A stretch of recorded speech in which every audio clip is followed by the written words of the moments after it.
The day my daughter-in-law called me a future burden, she had no idea she was sitting inside a home that would not exist without me.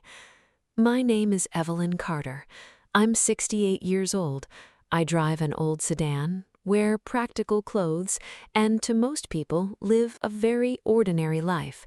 That's exactly what I wanted them to believe. For years, I learned something important about human nature.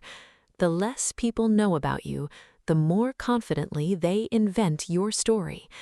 My son Ryan and his wife Vanessa had invented mine completely. I wasn't supposed to hear the conversation. I had spent the week helping with my granddaughter Lily, cooking meals, folding laundry, giving two exhausted parents a chance to rest. That afternoon, I was carrying tea toward the kitchen when Vanessa's voice stopped me cold. "We need to start planning now." I froze. Her tone wasn't angry, it was worse. It was practical. "Eventually, she'll need help," she said, "and we can't let that become our responsibility." For a second, I waited for Ryan to laugh. I waited for her to tell her she was being ridiculous. I waited for him to remind her that the woman they were discussing was standing under the same roof, helping raise their daughter. Instead, nothing. No defense, no disagreement, no protest. Just silence. And sometimes, silence tells you more than words ever could. My heart didn't break because of what Vanessa said. It broke because my son allowed it to be said. I quietly turned around and walked back to the guest room before either of them realized I had heard everything. Lily's toys were scattered across the floor. A half-finished coloring book sat on the bed. 20 minutes earlier, that room felt warm and familiar. Now, it felt like a place I no longer belonged. The strange part, everything they believed about me was wrong. Not a little wrong, completely wrong. The old car, the simple clothes, the quiet lifestyle, none of those things meant what they thought they meant. And the biggest mistake they made wasn't underestimating my finances. It was underestimating how much I had already sacrificed for them without ever asking for credit. 3 days later, I left their house smiling. I hugged Lily. I thanked Vanessa for having me. I told Ryan to drive safely. Neither of them knew I had heard a single word. But as I pulled onto the highway, I made a decision. For the first time in years, I was going to stop protecting other people's comfort at the expense of my own dignity. And before long, a truth buried for years was going to force everyone in that family to see me very differently. Have you ever stayed quiet after something hurt you so deeply that you knew you'd never see that person the same way again? My name is Evelyn Carter. I'm 68 years old, and until last spring I believed there was nothing my son could do that would truly break my heart. I was wrong. The strange thing is that Ryan never raised his voice. He never insulted me. He never told me I wasn't wanted. What hurt most was what he didn't do. He didn't speak. 3 days after overhearing that conversation, I returned home and tried convincing myself it wasn't as bad as it sounded. Maybe Vanessa had been stressed. Maybe Ryan disagreed but didn't want an argument. Maybe there was an explanation. The problem with explanations is that sometimes we invent them because the truth hurts too much. For 2 weeks I heard almost nothing from them. No call asking how I got home, no text checking if I was okay, nothing. Then, one Tuesday afternoon, Ryan finally called. The moment I saw his name appear on my phone, I knew exactly why. "Hey, Mom," he said. "How are you?" I almost laughed. Whenever someone starts with that question after ignoring you for weeks, a favor is usually coming. Sure enough, 3 minutes later, he asked if I could take Lily for several weeks because childcare costs were becoming difficult. A month earlier, I would have said yes before he finished speaking. Instead, I surprised both of us. "I'm sorry, Ryan. I can't." Silence. "Can't?" he asked, like the word itself confused him. "No," I repeated calmly. "I have plans." Another silence. "Since when?" The question slipped out before he could stop himself. Since when did I have plans? Since when was my life not automatically available for everyone else? I looked out my kitchen window and smiled sadly. Since I realized my time matters too. Ryan didn't know what to say. Neither did I. When the call ended, guilt hit me immediately. Then something unexpected replaced it. Relief. Over the next month, a pattern became impossible to ignore. The fewer favors I provided, the fewer calls I received. No invitations, no casual conversations, no interest in my life. It was as if removing my usefulness had removed my value. One Saturday morning, I met my oldest friend Margaret for breakfast. She listened quietly while I told her everything: the conversation, the silence, the phone calls, the distance. When she finished, she stirred her coffee and asked a question I wasn't prepared for. "If a stranger treated you this way, would you keep making excuses for them?" I didn't answer, because we both knew the answer. A few days later, something happened that changed everything. Lily called me from Ryan's phone. She sounded upset. "Grandma, are you moving away?" My heart dropped. "No, sweetheart. Why would you think that?" There was a pause. Then she said something I'll never forget. "Because Mummy said we shouldn't depend on you anymore." I closed my eyes. Children rarely lie. They simply repeat what they've heard. After we hung up, I sat alone for a long time. For the first time, I stopped wondering whether I had misunderstood anything in that hallway. I hadn't. Then, late Friday evening, Ryan called again. This time his voice sounded nervous, really nervous. "Mom," he said, quietly, "can we meet next Saturday? There's something important we need to talk about." I looked at the dark window above my sink. Somehow I knew this conversation would change everything. "Of course," I replied. What Ryan didn't know is that some truths stay hidden for years, but when they finally come to light, they don't just change a conversation, they change every memory that came before it. What's something you tolerated for years before finally realizing you deserved better? Saturday morning, I drove to Ryan's house expecting an uncomfortable conversation.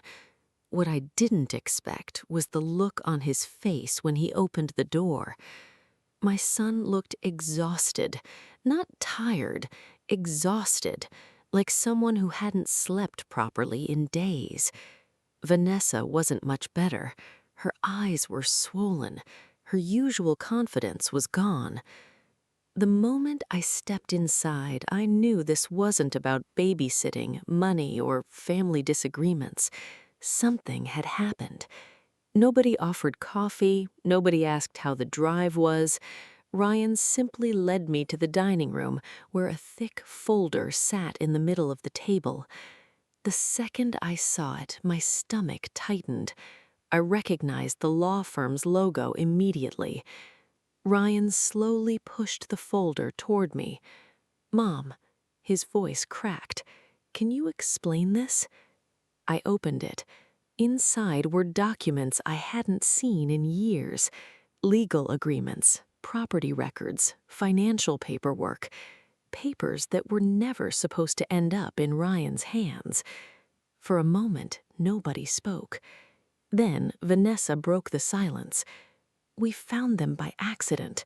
Her voice was barely above a whisper. "Ryan was looking through old mortgage records."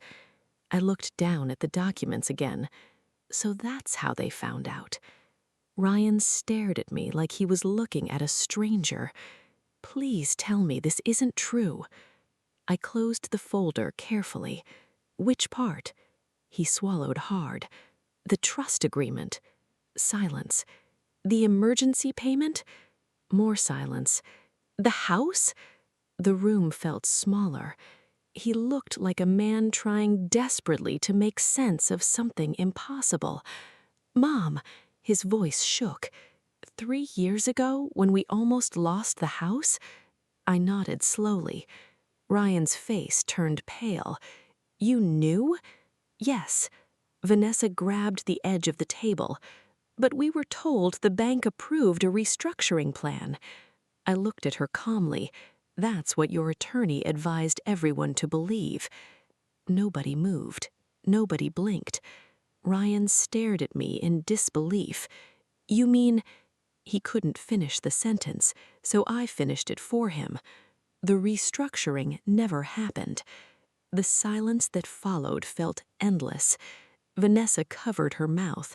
Ryan sat down heavily in his chair. "Then how did we keep the house?" he whispered. I held his gaze.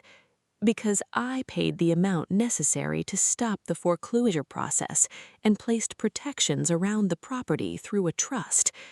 Ryan looked physically sick. "You saved our house?" "Yes." "Why didn't you tell us?" For the first time, I felt anger rise inside me, not because of the question, because of how simple he thought the answer should be. "Do you know what hurts?" I asked quietly. "It isn't the money." Nobody spoke. "Do you know what I thought about while signing those papers?" Ryan slowly shook his head. "I thought about protecting my son." My voice remained calm. "And years later, I stood in your hallway listening while my future was discussed like a burden nobody wanted." Vanessa broke completely. Tears streamed down her face. "I'm so sorry." Ryan looked shattered. But then something happened that neither of them expected. Small footsteps came running down the hallway. Lily burst into the room, holding an old photo frame she had found upstairs. "Grandma," she shouted happily, "I found this picture." She placed it on the table. Ryan looked down. His face immediately changed. The photograph showed him, Vanessa, and baby Lily standing in front of their house on the day they moved in. On the back, written in my handwriting, were 6 simple words. "Home is where family feels safe." Lily pointed at the picture. "Daddy, Grandma always says family protects each other." Nobody answered. Ryan couldn't. Vanessa couldn't. The room became completely silent, because for the first time they weren't looking at documents, they were looking at proof of who I had always been. I stood up and picked up my purse. Ryan immediately looked frightened. "Mum, please don't leave." I paused beside the door. Then I said the one thing I had wanted him to understand for years. Respect means treating people well before you discover what they've done for you. And with that, I walked out, leaving both of them alone with a truth they could no longer ignore. Have you ever had someone realize your value only after they almost lost you? For the next 2 weeks, I heard nothing from Ryan or Vanessa. No calls, no messages, no apologies. Strangely, that didn't upset me. For the first time in years, I wasn't waiting for someone else's attention to feel valued. I joined a gardening club, started taking weekend trips, had lunch with friends without feeling guilty about not being available for everyone else. Then, one Wednesday afternoon, my doorbell rang. When I opened the door, Ryan was standing there, alone. The moment I saw his face, I knew something had changed. My son looked humbled, not embarrassed, not guilty, humbled. He held a small cardboard box in his hands. "Can I come in?" he asked quietly. We sat at the kitchen table. For several minutes, neither of us spoke. Finally, he pushed the box toward me. Inside were dozens of old photographs, school pictures, birthday parties, family vacations, Little League games, every major moment from his childhood. I looked up at him. "What's this?" Ryan took a deep breath. "I've spent 2 weeks going through my life." His voice cracked slightly, and I realized something. He picked up one photograph after another. Every achievement I was proud of. Another photograph. Every opportunity I had. Another photograph. Every time I thought I succeeded on my own. He looked directly at me. "You were standing somewhere just outside the picture, making it possible." My eyes filled with tears before I could stop them. Ryan shook his head. "I spent years believing I built everything myself." He laughed bitterly. "Turns out I was standing on sacrifices I never even noticed." Then he reached into his pocket and pulled out an envelope. Inside was a legal document. I immediately recognized it. Ryan placed it in front of me. "The trust attorney helped me prepare this." I frowned. "Prepare what?" His eyes became emotional. "A release." I stared at him. Ryan nodded. "The house." My heart skipped. "What about it?" "The trust protections you created."